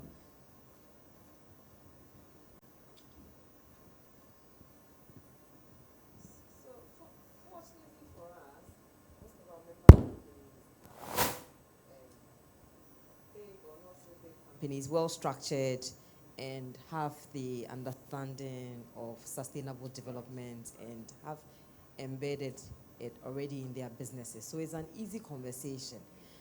But one of our mandates also is how do we grow the capacity of not just of our member companies, but of the private sector. Because when we say we want to see the private sector as the engine of growth for Ghana, then we must do the work to ensure that an even dynamic between the formal sector and the informal sector is reduced so that we have more businesses in the formal sector than the informal sector.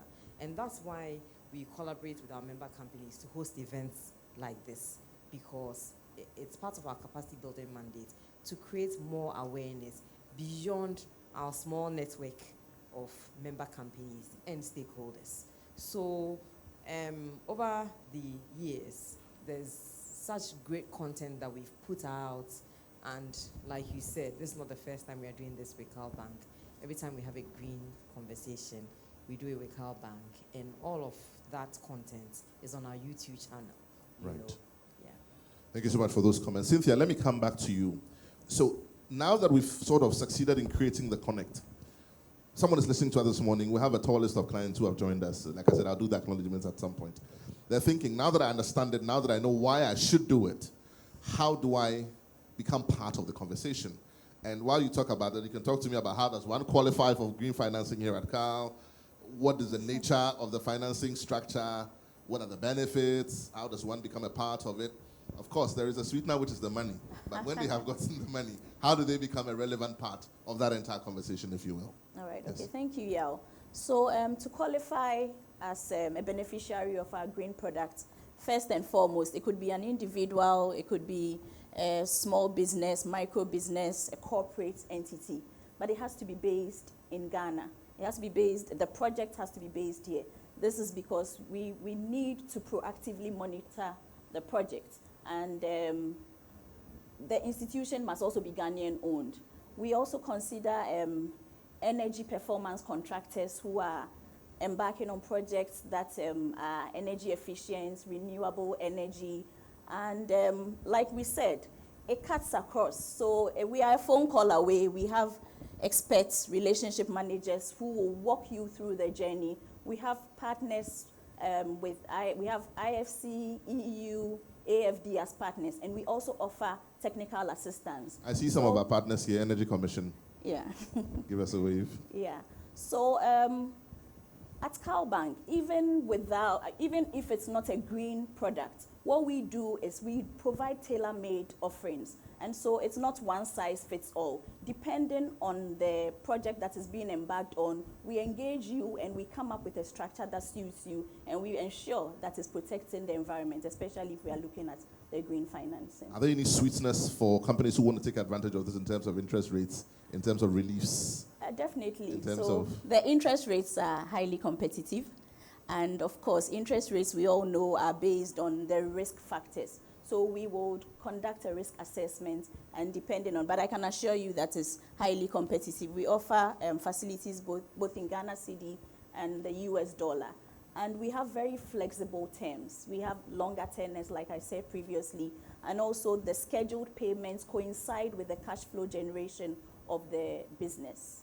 So essentially, we go out of our way to make it easy for you to be a part of that conversation. That's what you're saying. Exactly. Because clearly, some of those offerings are a bit lower than what you would do on the general market levels. Yes, our typical offerings, yeah. Ruka, your center is the Ghana Climate Innovation Center. And when we're talking earlier on, you're talking about engaging in training and capacity building at a certain level for private sector to help them to grow. What does a center like yours do in terms of helping the transition for businesses into the green conversation? Okay, I'm going to answer your question in a minute, but I'm going to go back to the previous question and make a contribution, because I feel it's really important. I think Kobnar and Cynthia talked about greening portfolios. When I was coming, somebody said to me, just keep it real, keep it about what people can understand, the small and growing business sector as well. I'm going to give you 3 examples of a sector that is ordinarily not a green sector, but how being green can be commercially viable. So if you take a catering company, and I think they actually cater for you guys as well, right? They cater for big corporates and all of that. And they came to us and said, look, we're okay financially, but our clients are in the diplomatics, they're diplomats, are big corporates, and they're asking about sustainability and climate change. What can we do? So we did our assessment, and we supported them with getting biogas and also solar power, as well as a whole range of other advisory services that we provided. Now you may think, okay, solar, we're fine, and then biogas, so what? Well, a lot. So what? A lot of what? Because with that, they become more competitive, right? They were giving me an example of how maybe in any one day, maybe they're frying 300 eggs, right? Ordinarily, because of the cost of doing that, using electricity, right? And they have the machines to do it, but it eats up a lot of electricity. With solar, they're now more efficient, and less people can be deployed to frying eggs in the morning, right? Because they can actually use the equipment that they had in the first place, but they couldn't use because of the cost of doing so. That's efficiency, right? But with gas, they have food waste. They're a catering company. That food waste would normally have just gone into the bin, to landfills, emit methane, and then add more to global warming. And they're now able to turn that into gas that they now use for cooking. So it makes economic sense. Another company, they grow coffee, right? They farm coffee, and then they coffee beans, and then they make coffee. So they work with smallholder farmers, particularly women, organic farming, great business. Again, okay, my board is telling me about sustainability. I'm going on this thing in America, this training. How can I really turn this around? How can I transition? How can I climate adapt? So, we looked at the roastery, right? Roasteries, emit certain greenhouse gases. How can we give you or work with your equipment or help you to purchase another equipment that will limit all of that, right? That will limit, reduce the emissions, right? And they roast, I think, twice a week. As their clientele gets bigger, they may have to do it every single day, right? But if you're emitting more, that doesn't, you're not responding to what your board has asked you to do, right? So we need, greener equipment. You need, greener technology and to product developed so that it is more climate smart. So I just wanted to use those two examples and as to linking the environment, the ecology with financial and commercial viability. Now, the other question that you asked me was really to do with what are the gains? Or, exactly. Okay, stories, if you like, testimonials, stories. challenges. I mean, I'll give you our own institutional stories in terms of the results that we have from supporting in some of these enterprises. Maybe you can actually also tell us some of the things you do specifically. Some of the things we do specifically. Okay, so we provide business advisory services, right? We can't assume that an entrepreneur has gone to University of Ghana Business School and has an MBA in finance, or has gone to Yale, gone to Harvard, gone to Wharton, or whatever it is, right? People, come into entrepreneurship. It doesn't mean that, because you're an entrepreneur, you have this business management and operational skills to actually run your business successfully. You may not know about certain practices. So we support them with that knowledge base. We have a curator program that we call the mini MBA, which just gives our cohort members insights into best practice as to how to run a business. Now, we also do assessments and then provide support around technology and product development. I've just given you examples of, just two enterprises that we've looked at their technology, how they operate, their manufacturing processes, and how that can be greener, right? That's the kind of support that we provide. But we're also providing them with financial grants, right? And also linking them with, forward financing, even after the grants. And we do a lot of work around storytelling. Storytelling for the whole of Ghana around climate advocacy, right? As well as storytelling to attract what we call talent, the right entrepreneurs that will give us the results that we need around job creation. Climate change brings job opportunities. In last year alone, the enterprises that we supported, I think about just under 20, they were already employing nearly 500 people. They created 248 new jobs just in 9 months. I mean, you can't tell me that it's not economically viable or commercially viable, right? They made carbon savings of about, I think, 349,000 metric tons, which is what about 90,000 people emit in Ghana every year. I mean, these are stats that I think if we could even incubate 1,800 people in 1 year, look at how much contributions we'll be making to Ghana's NDCs, Ghana's national determined contributions. So our support is around entrepreneurship, sustainable entrepreneurship, storytelling, and also policy advocacy. We do some work with the government to try and influence policy, particularly fiscal policy, so that it is more climate smart. On the back of that, what would you say the saturation has been, let's say in the last 2-3 years? Are people beginning to understand it a bit more? Are people beginning to understand why they should do all the things we've just talked about in the last 30 minutes about the fact that you can create repeated value, you can help yourself, you can save the earth on which you live or the corner where you are, and you can also get some financing and improve your business and get access to certain funding.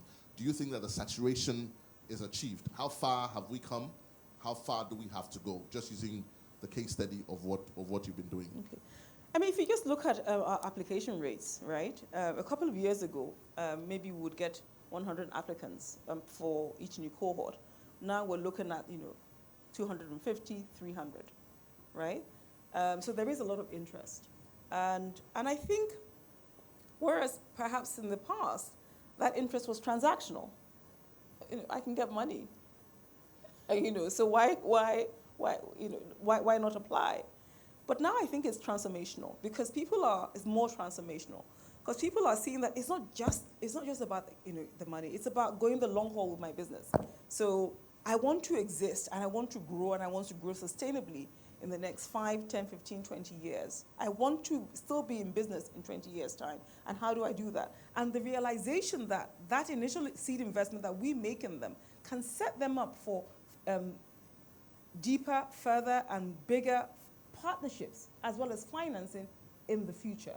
So I really think entrepreneurs in Ghana are getting smarter, right? Everything we're talking about here, all of those variables, they're realizing that it is important. And it can be their business that CalBank takes to the next COP in Dubai, or the IFC takes to COP in July of COP28.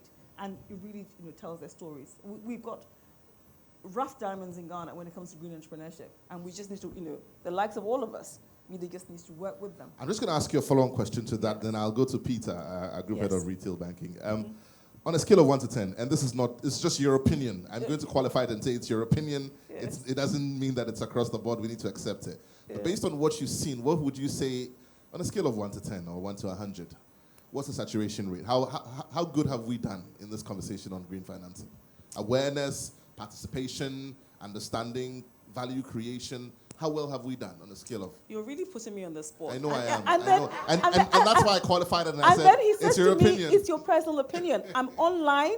I don't know how many people are watching online. Maybe my boss is watching online. Maybe my donors are watching online. Yeah, I'm not going to tell you we want to encourage those who want to be a part of that I'm saying that we've done well. Okay. I'm saying that we have a lot of work still yet to do. But 3 years ago, 5 years ago, when we started 6 years ago, there wasn't a bank that was doing a seminar on green financing. Brilliant. So, yeah. So we've done good. No numbers, but we've done good. Peter, just some very brief thoughts. We're talking about repeated value creation when Ruka was talking, and she talked about the fact that they helped some companies in advisory, for example, in their line of business, in managing their waste and therefore creating useful energy, which can be used again in the process. That speaks directly to cost of business and creating more value, creating more money to be able to do more business. Just share some thoughts with us.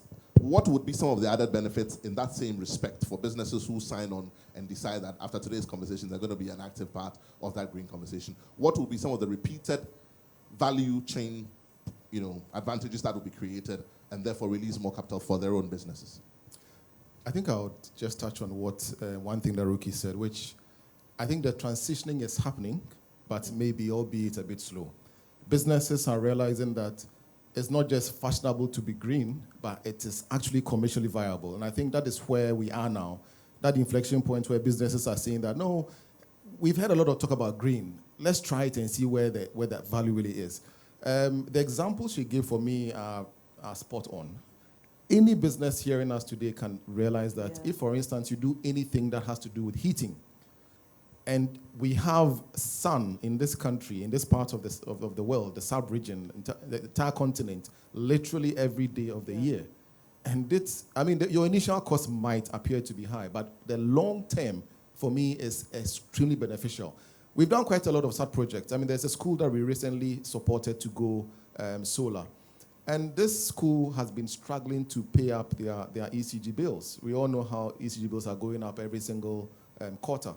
Now, they moved and transitioned to solar, and this significantly reduces their cost of operation. So funds which otherwise was going to paying your ECG bills, you can use it to expand. You can pay your staff better. You can add value to yourself. So I think that there is real commercial viability in going green, not just it's being fashionable, which was how it was touted initially. But now I think we are honing on the value that it actually gives a business person. So for me, be it an individual, be it a business owner, be it a corporate, there is one thing you can do either in energy efficiency or going green, which I think would bring back value to you, which, to your point, releases capital to do much more bigger things for you as a business person.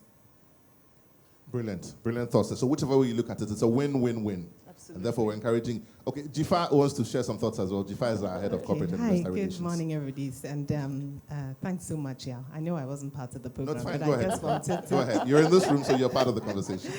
So I just want to touch on what Peter said. And at a meeting a couple of weeks ago, I was talking about a business I visited in this area that makes chocolate. And it's from somebody I know personally. And, visited her 5 years ago. It was a very small operation. And I went there over Easter to get some Easter eggs. She's got a solar taxi. She's turned her entire operation, she's gone off-grid, basically. She's fully solar powered. And I was just asking, why did you bother? And she said, Jifa, let me tell you, it makes so much money for me.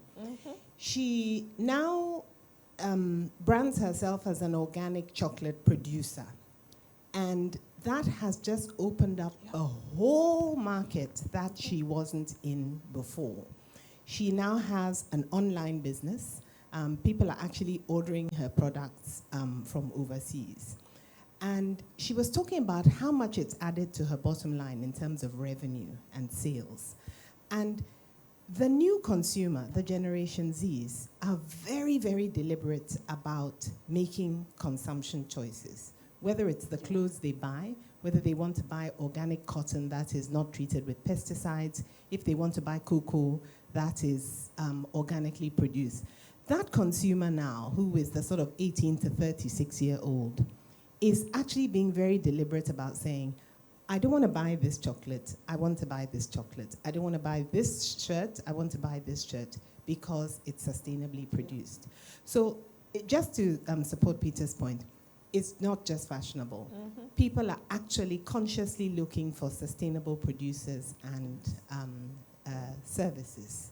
So do it because it grows your market, and don't do it because it's the thing to do. Because there's money there. Correct. Do it because it grows your market and it saves the planet. Correct. Wonderful conversations there. So now that we've created the connect, now that we've sort of highlighted on the benefits and we're encouraging our businesses and our individuals to sort of be a part of it, now let's sort of create a bit more understanding, if you will, a bit more depth. Kobe, I'm coming back to you. Being, someone who works on the World Bank project and other initiatives, of course, you work with government, you work with private sector as well sometimes. Let's draw a line for me, if you will, through all of these words which have, or should I say acronyms, which have become synonyms for each other. The SDGs, sustainability, renewable energy, energy efficiency, recycling, green financing, the conversation on green buildings. What's the line that we draw through all of this, and how do they all connect, if you will? So, so they indeed are connected. So I'm sure there was a time when you say a green building, people were looking to see you grow some greens on the building, which is green building. But I think that the easier to do is to look at your energy efficiency, is to look at your source of energy. And so we already alluded to the fact that in Ghana, there's an abundance of solar energy. Yes, I mean, it's also true that we acknowledge that in the past, especially during the energy crisis, people sort of had their fingers bent. People went in for very poor solar technologies, which did not deliver, and so do not want to be involved in any discussion about solar.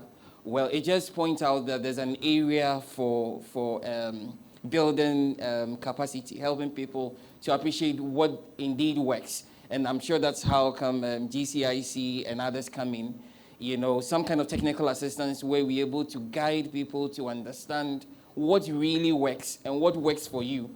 Because the fact that we are promoting solar doesn't mean solar may work for your business or for your home. So it's important that we are guided. And that's how come I'm also excited that earlier you mentioned that some of your partners are even around the Energy Commission. So Energy Commission has a roster of all approved solar companies in this country. So because we are promoting solar, you just can't go and buy any solar product from just anybody. It has to be one from an institution that has been approved, that's gone through all the processes, that has been deemed, qualified to bring in and sell. So I was talking about this green building thing. So not just the greens you see, but the fact that you have an inbuilt design that enables you to save energy. The last time I checked, I think this building saves not less than 40% of the energy consumption it would have done if it had not been green. I hope that makes sense. And I think in terms of water consumption, it's about 30-something%.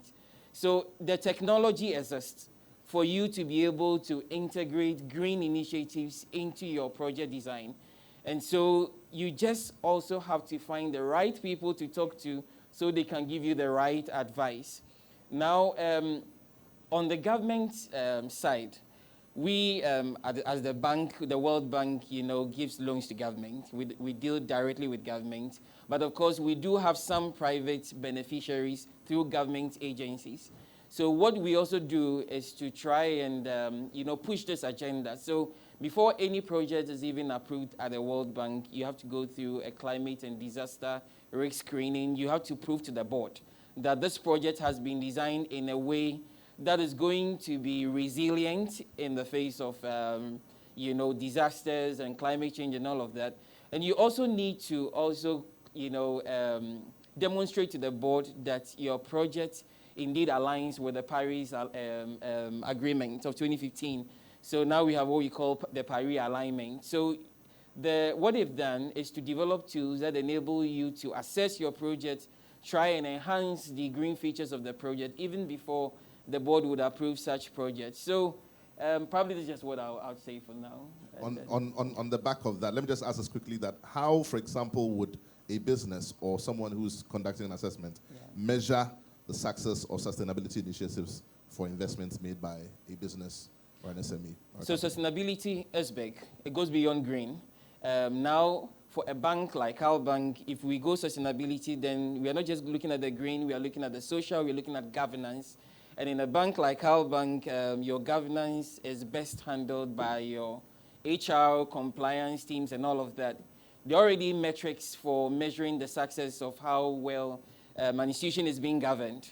And so these are the same indicators that will be of interest for any sustainability assessment. So at the end of a period or a year, you want to do a sustainability report. For governance, I'll capture those indicators from these departments that are already in their right, qualified to handle governance.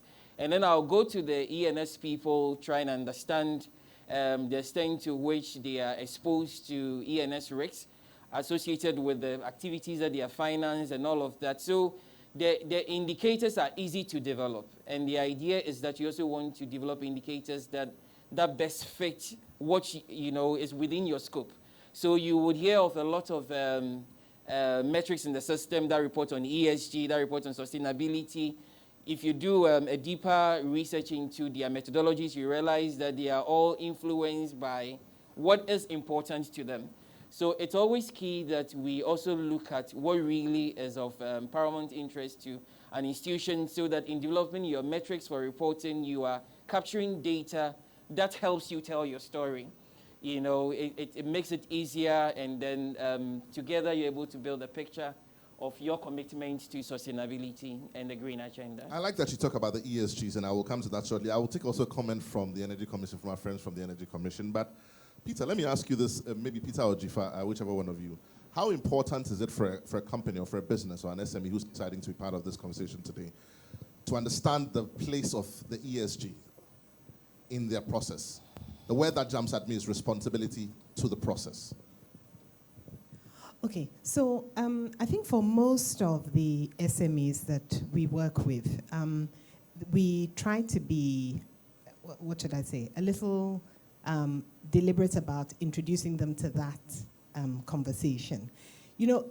I fully understand it's difficult when you're just struggling as a small business to get going. You almost feel that ESG is sort of esoteric because I don't have money, I'm trying to recruit, I'm dealing with the real live coal-face issues, and I don't at the moment have the luxury of talking about ESG. But I think that's where Cynthia and her team come in, and Peter and his team come in that as you're, fighting fires of the daily, humdrum of trying to run a business, you get over hurdles. And then you come into, with their assistance, you come into those discussions around the ESG issues. Women, what do I do for my female staff?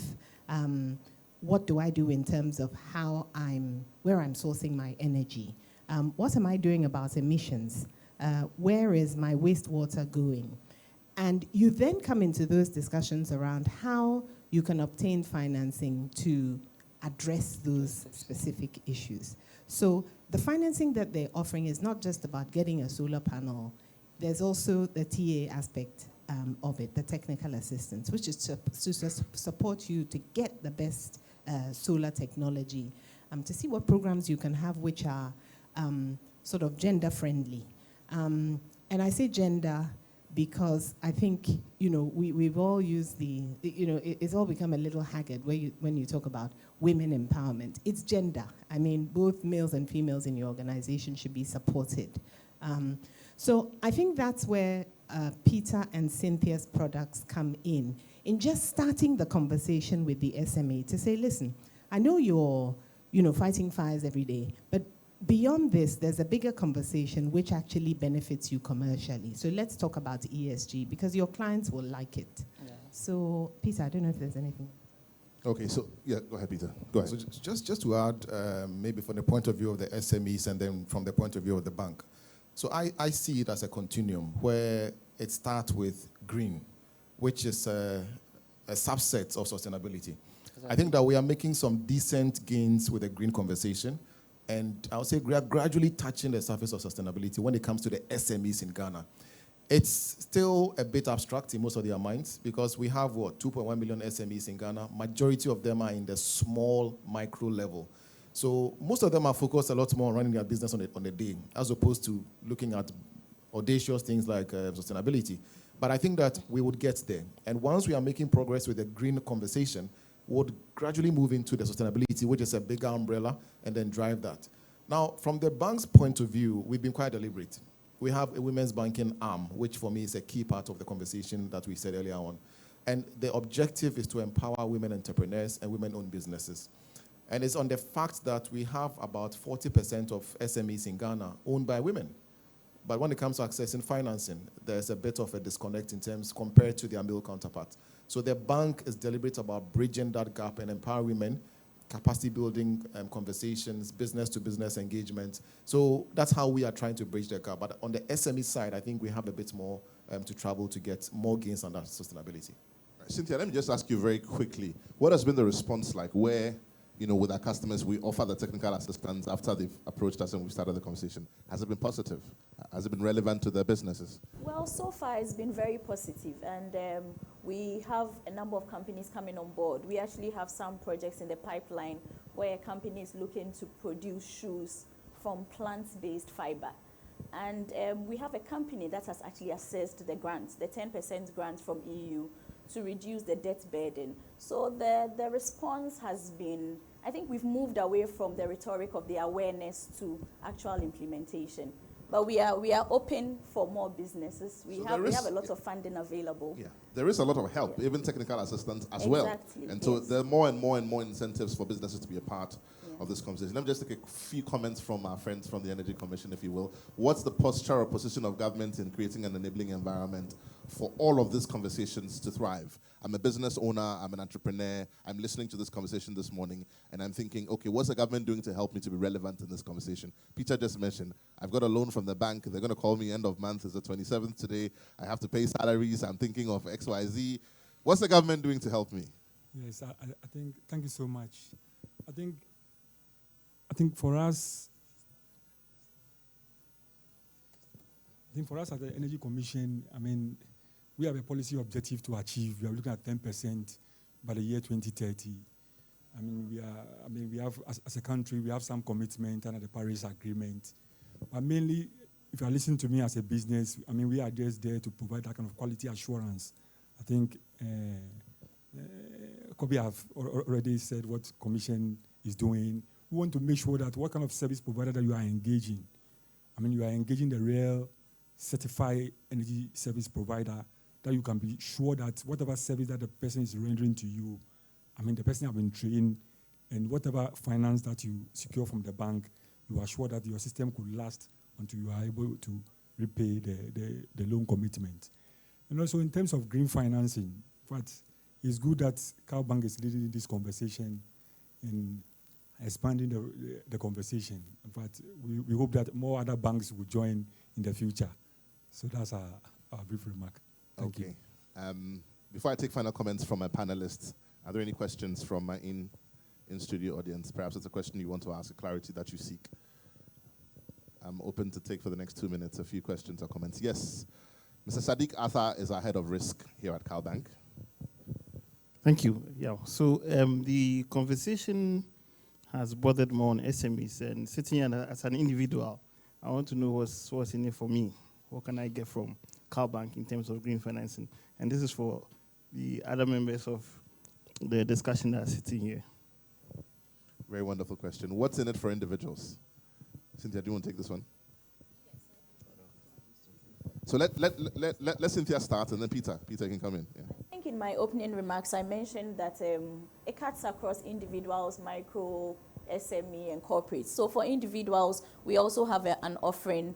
I believe we offer up to about $50,000 for individuals. But again, like I said, it's not cast in stone. Depending on the transaction at hand, we may be able to look at enhancing the amount. But for individuals, it's $50,000.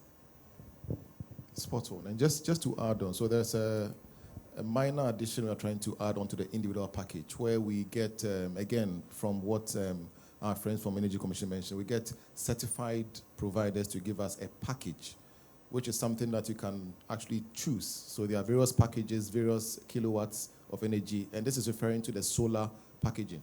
So as an individual, you can say that my house, I need X number, and we have packages that actually cease to that need. So you can just pick. We just, it's a modular kind of arrangement. We just install for you when it is done. Again, you have the number of years to pay them off. So that's another addition that we are trying to add to that offering for the individuals as well. So if you're an individual, you're listening to us this morning, you've joined us online, you're also able to be a part of this conversation. Sadiq, you have a follow-on comment? Yes? Okay, it's Daniel.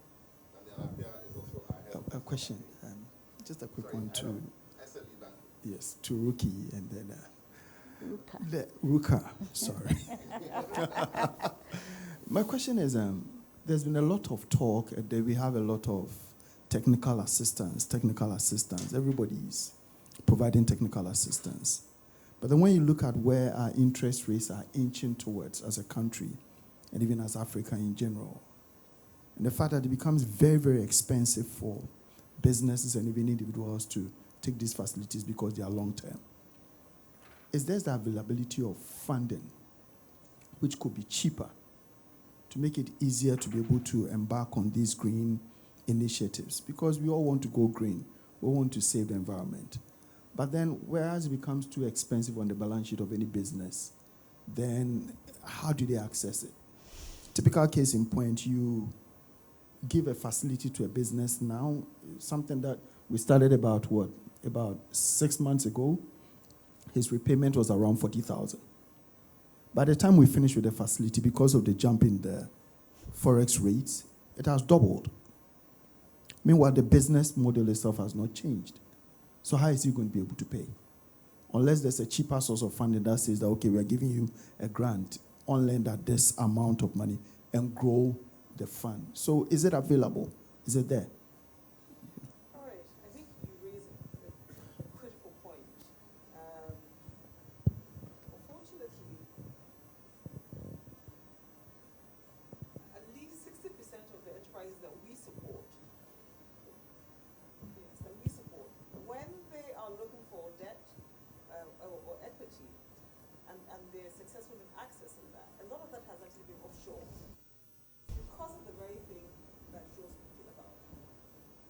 But that's why it is important for us to continue the work that we do around policy advocacy, right? And around even what I'm doing today, providing thought leadership. And bringing to life the real-life experiences, the practical experience of the average business person, that wants to scale their business. Because the cost of doing business, right, is very, very expensive. But for us, our intervention is catalytic in the sense that, okay, it helps you to leapfrog, but then afterwards, they will need, financing from the likes of yourselves. But it's a tough one. Policy has to also change.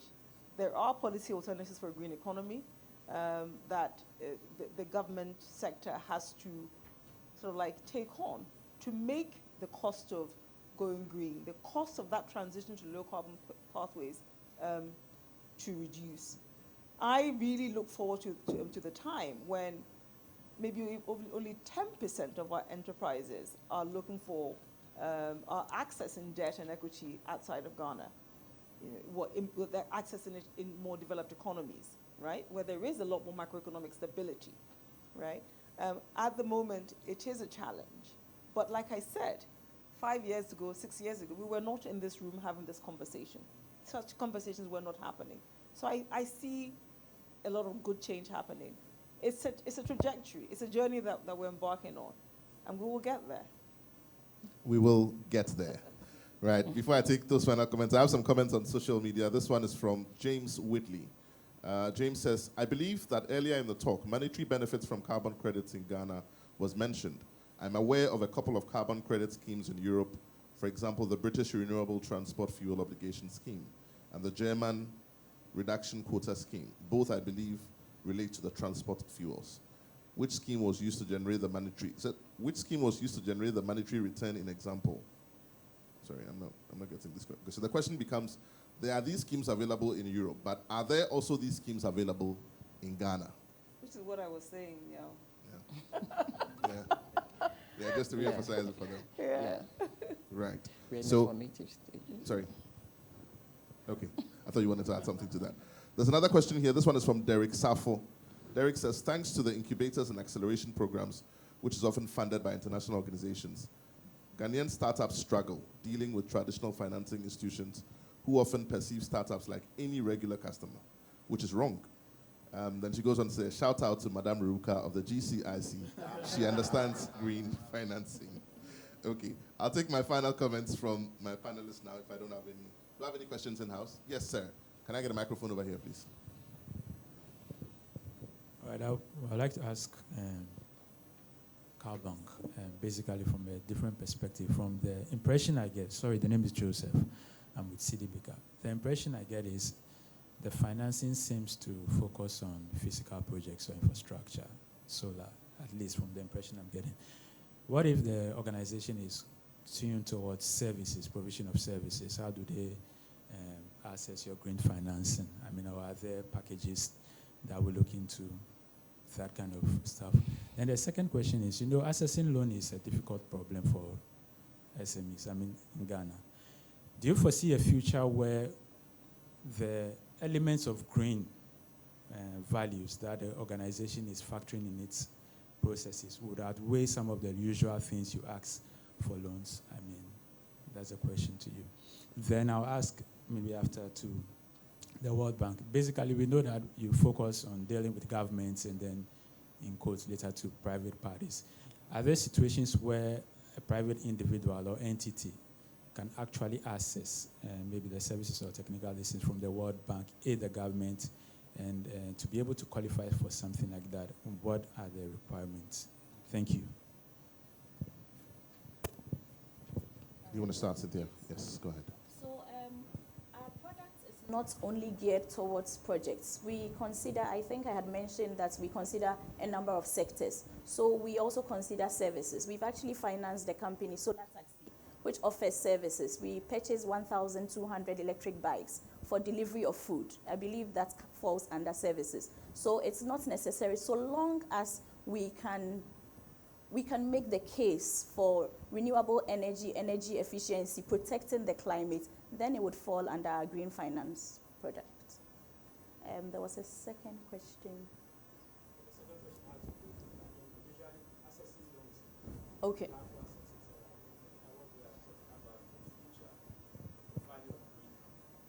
The future of green is there a possibility from CalBank? Do you foresee a future where when a company or an individual is coming for a loan, when you are looking at all the metrics they need, let's say, okay, your collateral, your XYZ, whatever they are doing in the green sector would be a larger portion of what will inform the decision in giving them the loan as compared to the usuals?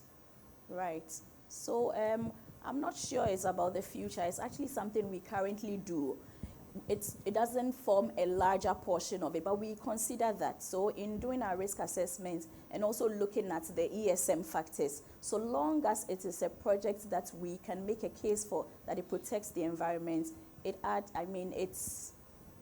mitigates the risk to a large extent. We would still have to take some form of collateral, but we would engage you and then come up with collateral that you are able to provide and which we deem fit. Okay. Was there a question for the World Bank? Yeah, I think just have a question for me as well. So the World Bank is part of a group, the World Bank Group, which has a member that deals directly with private sector, which is the IFC. So it's easier to just deal with the IFC if you are private or you are an individual. It's much, much easier. They understand you better. They understand your business much better. And they have financing instruments that, are geared towards solving, the kind of requests that you would want to put before them. Right, I have another comment here on social media. This one is again from Derek Safo. It says, this discussion will materialize when we finally build a financing ecosystem that incentivizes startups in the green space. As it stands now, there is no traditional bank in this country offering such, and what we see is green business startups failing when they need financing the most. Our startup, Specs Africa, has only been able to access financing from organizations outside this country because local financial institutions are not ready to bet on new ideas like startups here. Cynthia, do you want to speak directly to Derek? I have to Please say... look in the camera for me. So Derek, there's an element of truth in what you say, but it's not absolutely true because the example I just gave, Solar Taxi, is a startup. And we've gone through the journey with Solar Taxi with our partners, IFC, SunRef, and EU. And so I think CalBank has taken the lead as far as that is concerned. Derek, I'm not sure where you are in Accra, if you are in Accra, but there should be a CalBank close to you. Otherwise, after this morning's show, you're Derek. Okay, you want to say something? Okay. After this morning's event, please make your way to the CalBank head office at number 23 Independence Avenue, and we will take care of you specifically. I have one last question in the audience. Let me take that, and then I'll come to my panel for the final comments. My name is Randy Say from TradeWorks. We are one of the certified solar companies certified by the Energy Commission. I just want to add to what Sadiq said earlier concerning solar solutions for individuals or for homes. We have about 3 systems. We call them standard systems that are available. It's very pricey, very economic, and we want to encourage individuals who are interested, especially those in CalBank and other financial institutions, to contact Mr. Jani, Abraham Jani. We will send these 3 solutions to him. He can share it with the colleagues who are interested. And the good thing about solar, I think Madam Jifa also earlier on spoke about solar. When you install solar, you see the benefits immediately. Whether you are renting, whether it's in your own home, you see the benefits immediately. And you can, in fact, after 6 months, you decide yourself to do an upgrade. And within maximum 1 year, 2 years, you go off-grid. So I just want to encourage interested individuals to contact Mr. Jani and his colleagues, his team members. And hopefully within a year, we should have a lot of people installing solar in their home so that when we come here again next year, they can all stand up and say that they've actually installed solar and they can testify to the benefits of green finance in Ghana. Thank you. Thank you very much for those comments. I'm just been briefed that we have with us here the climate attaché at the British High Commission, Beverly Oko, who will also share some thoughts with us. Can I get a microphone to Beverly, please?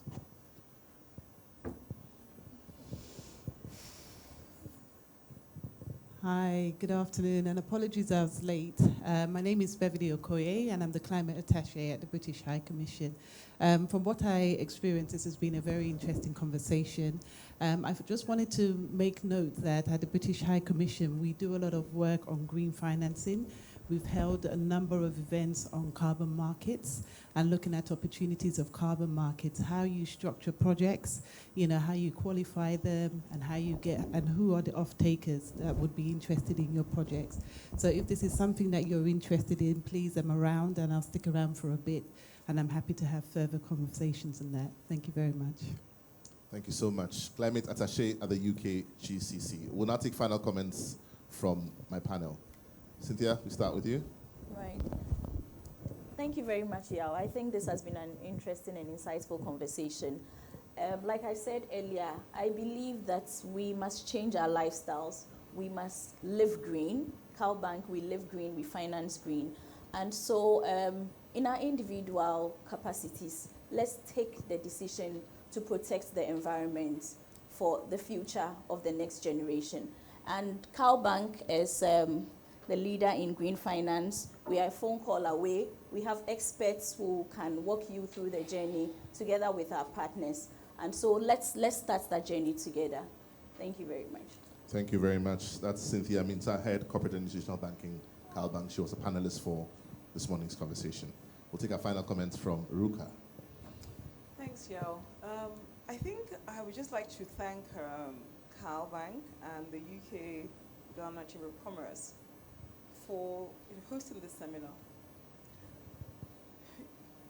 I think what you're doing is sowing the seeds, actually, for the future. I think in years to come, in decades to come, green financing is going to be 90% of financing, right? And having a bank and an organization, the two of you coming together to do this, really shows the importance of the transition to low carbon pathways. And it may seem that, as it is today, most businesses are not green and will never be green, but that is not the case, because it's going to be more expensive to be a non-green business than it will be to be a green business. So it's really important what we're doing. And also in terms of structuring financing for green businesses. I like to use the example of about 2 or 3 decades ago, there were very few financial institutions providing mortgages in this country. I remember the first bank that did it, everybody thought it was going to fail. Really, who's going to go for a mortgage or whatever? And even then, they just had a handful of products. But they have also diversified, and they're a commercial retail bank now and all of that. But I see the same thing happening with green financing. I see a lot of green banks actually, springing up. Please write it down. It's going to happen. And even venture capital, the structure of VCs and PE firms are going to change to accommodate the contextual needs of businesses and institutions on this continent globally, or Ghana, Nigeria, whatever it is. So wait for it. It's coming. But thank you to you guys for doing this. And the best is yet to come. The best is yet to come. Ruka Sanusi, Executive Director, the Ghana Climate Change and Innovation Center. We'll take our final comments from Kobe. Thank you, Yao. So if we don't help support the fight against climate change, there will be no planet for us to do our businesses. There will be no planet for us to survive, even in the first place. So nobody can claim not to be concerned about the way the world is going. So if you are concerned, then you must be interested in fighting this change. And for us to win this war, we need people with the influence to finance this war. And that's how come climate finance, green finance is very important. As the World Bank, we would continue to do what we do for government and for state. We'll continue to provide all the support, the technical expertise, the actual money to do most of the things that government does. We expect that these would also trickle down across the private sector, where we expect that government will create the enabling environment so that the private sector can actually bring in the required funds. I mean, the financing gap for climate, change, adaptation, mitigation is quite huge. And I mean, if you look at some records that the Global Environment Facility shared in 2013, 2014, for every $1 that they invested in creating the enabling environment, the private sector was able to bring in $6. I mean, just because the environment was created and it attracted the right investment. So we know that the CalBanks, all the private sector players will need to be very much involved in this. But I also do appreciate that government would have to do their bit to get you into the game, because if the environment is not good, we cannot get our private sector players to survive in the green space. Green is good, but it is not as easy as we make it sound. And so for this to really work, we expect that the right things will be done by our government, by our government agencies, so that the right attraction can also be sought from the private sector to do what has to be done. Thank you. Thank you so much. Kobina Utu Okain, environmental specialist with the World Bank. I think our panelists deserve a round of applause. As we said when we started this conversation, this has been a collaboration between CalBank and the United Kingdom Ghana Chamber of Commerce. First of all, I want to say a big thank you to all of you for coming. Let's put our hands together for ourselves. We have a list of companies here who have also joined us online. I'll just go through them very briefly if you oblige me.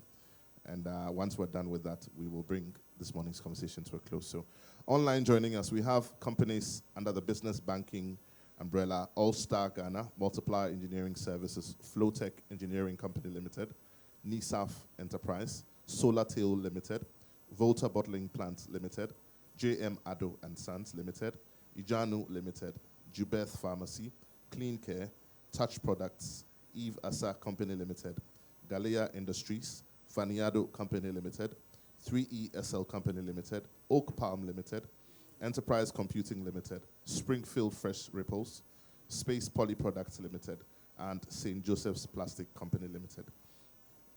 Also under the corporate banking umbrella, we have the following companies who have joined us. We have Prudential Life, we have Sanlam Insurance, we have BCO Limited, we have the BSDC Limited, we have GE Baker Hughes Limited, we have Hocrat Properties Limited, Opportunity Savings and Loans Limited, Let's Go Savings and Loans PLC, Imperial Homes Limited, Sienna Services Limited, Eon Engineering Limited, All Terrain Services Limited, West Hills Ridge Limited, ZPay Ghana Limited, and First Sky Limited. Let's also appreciate the CEO of the UKGCC, Madame Ajoba Chiama. Let's put our hands together for her, for partnering us in this morning's conversation. On the side of CalBank, we're joined here today by our Group Head of Retail and Consumer Banking, Mr. Peter Fodro. Give us a wave. Also, our Head of Corporate and Investor Relations, Madame Jifa Amegashi, Mrs. Jifa Amegashi.